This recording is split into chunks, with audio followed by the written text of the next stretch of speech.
قاوم اللي بتحبه لو هيضيعك، واستحمل اللي بتكرهه لو هو اللي هيعليك.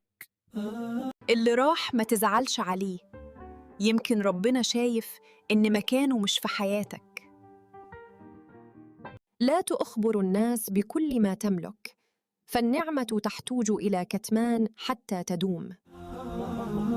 الصبر مش معناه الانتظار، الصبر معناه الثبات على الطريق الصح رغم الصعوبات.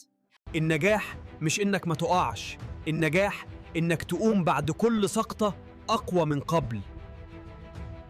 اللي يعرف قيمة نفسه ما يسمحش لأي حد يقلل منه. اللي بيزرع طيبة مهما الدنيا قست، هيلم على قلبه خير. النجاح مش للكسالى، كل خطوة صغيرة بتقربك له. النجاح مش للكسالى، كل خطوة صغيرة بتقربك له. ليس كل ما يلمع ذهباً، ولا كل ما يبهرك حقيقة. اللي بيحلم وهو صاحي هو بس اللي بيحقق اللي الناس بتشوفه مستحيل.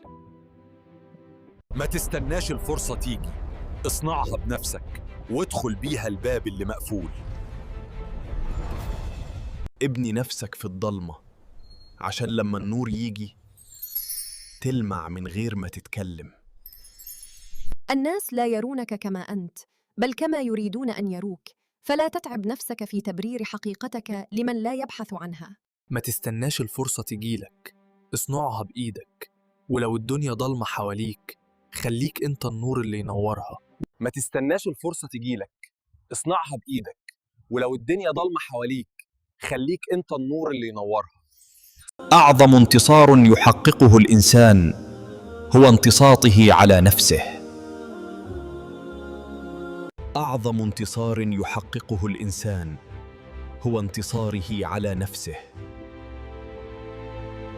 من لم ينتصر على شهواته فكيف ينتصر على أعدائه؟ أعظم انتصار يحققه الإنسان هو انتصاته على نفسه.